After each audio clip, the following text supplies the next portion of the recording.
Assalamualaikum warahmatullahi wabarakatuh. Halo teman-teman, perkenalkan saya Anissa Savitri, mahasiswi Universitas Pancasakti Ekonomi Malam semester 3. Di sini saya akan mempresentasikan tentang manajemen pemasaran dengan tema ruang lingkup pemasaran.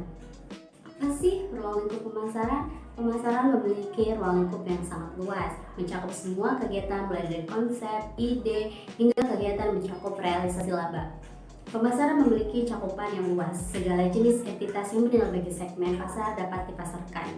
Ruang lingkup manajemen pemasaran ditentukan oleh penawaran pemasaran suatu organisasi. Penawar pasar adalah kombinasi barang, jasa, ide, orang, tempat, informasi, dan lain-lain yang ditawarkan ke pasar untuk memenuhi kebutuhan dan keinginan spesifik orang. Penawaran pasar tidak terbatas pada barang fisik. Hal ini juga termasuk jasa atau layanan seperti perbankan, perjalanan udara, menginap di hotel, pariwisata, dan lain-lain yang tidak berwujud dan tidak dapat dimiliki oleh pembeli. Slide berikutnya, saya akan menjelaskan tentang apa itu pemasaran, apa yang dipasarkan, siapa yang memasarkan, dan pemasaran dalam praktik. Yang pertama, apa itu pemasaran? Pemasaran adalah kegiatan yang dilakukan oleh perusahaan untuk mempromosikan suatu produk atau layanan yang mereka punya.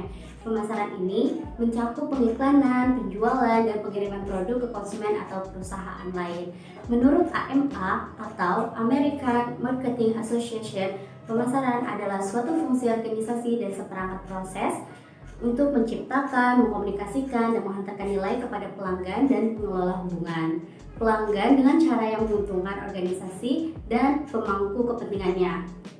Manajemen pemasaran adalah suatu seni dari ilmu untuk memilih pasar sasaran dan mendapatkan, menjaga, menumbuhkan pelanggan dengan cara menciptakan, menghantarkan, dan mengkomunikasikan nilai pelanggan yang unggul.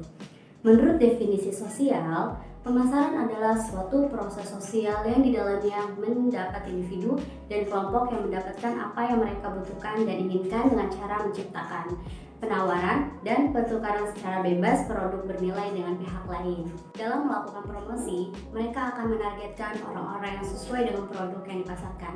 Biasanya, mereka juga melibatkan selebriti, selebgram, atau siapapun yang memiliki kepopuleran untuk mendongkrak produk tersebut. Tak hanya itu, dalam pemasaran, bagian yang memiliki tugas ini akan membuat kemasan atau desain yang menarik pada iklan sehingga banyak orang yang tertarik. Selain itu, dengan adanya pemasaran juga sangat membantu para konsumen. Jadi mereka akan lebih mudah menemukan produk yang sesuai dengan apa yang mereka butuhkan. Ketika pemasaran sesuai dengan targetnya, perusahaan akan mendapatkan banyak pembeli dan keuntungan bisa didapatkan. Yang kedua, apa yang dipasarkan? Yang pertama, ada barang. Perusahaan bisa memasarkan mobil, lemari es, handphone, laptop, jam tangan, dan lain sebagainya. Yang kedua, ada jasa. Contohnya saja, industri perbankan, transportasi meliputi darat, udara, laut, asuransi, bahkan laundry, dan warung internet dan lainnya. 3. Acara. Pemasaran juga digunakan untuk memasarkan acara-acara khusus guna menyebarkan kepada khalayak ramai bahwa sedang terjadi acara khusus tersebut. Contohnya, pada acara olahraga seperti Liga Sepak Bola, pemasaran berperan penting untuk membantu penyelenggara liga. Dalam hal ini, perusahaan penyelenggara agar diketahui oleh khalayak ramai dan banyak orang yang menonton agar liga tersebut lancar. Dengan rating penonton yang tinggi, kemungkinan penyelenggara untuk mendapatkan lebih banyak sponsor yang mau membiayai mereka untuk menjalankan acara liga tersebut. Yang keempat, pengalaman. Contohnya, produk-produk Apple yang menawarkan pengalaman bagi penggunanya tentang keindahan, kemudahan, eksklusivitas, serta kecanggihan. Contoh lainnya, Walt Disney World, Magic Kingdom, ada kapal bajak laut, dunia peri, rumah hantu, dan wahana lainnya. 5. Orang. Sumber daya manusia juga merupakan pasar yang besar. Melihat perkembangan penduduk secara statistik maupun kompensasi atau keahlian, maka manusia adalah potensi pasar yang menjanjikan, baik pemasaran atau dalam jumlah besar untuk menjadi tenaga kerja maupun pemasaran orang secara individu. Yang keenam, tempat. Suatu tempat yang memiliki daya tarik keindahan, unik, bernilai jual, pasti mendapatkan keuntungan seperti tempat wisata, kos-kosan, mall, dan lain-lain. Yang ketujuh, properti.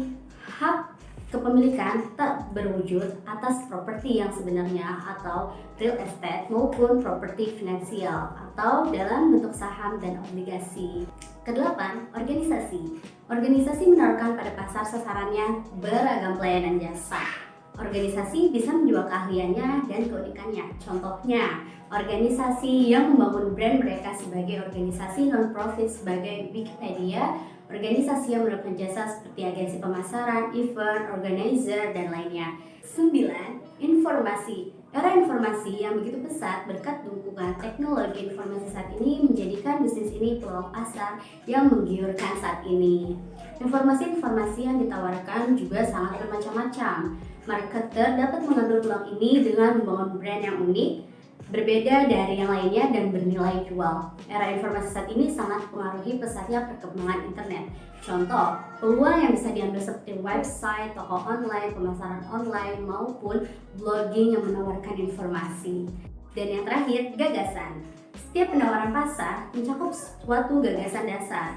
Charlie Revson dari Revlon mengamati, di pabrik kami membuat kosmetik, di toko kami menjual harapan. Produk dan jasa adalah platform untuk menyerahkan beberapa gagasan atau manfaat.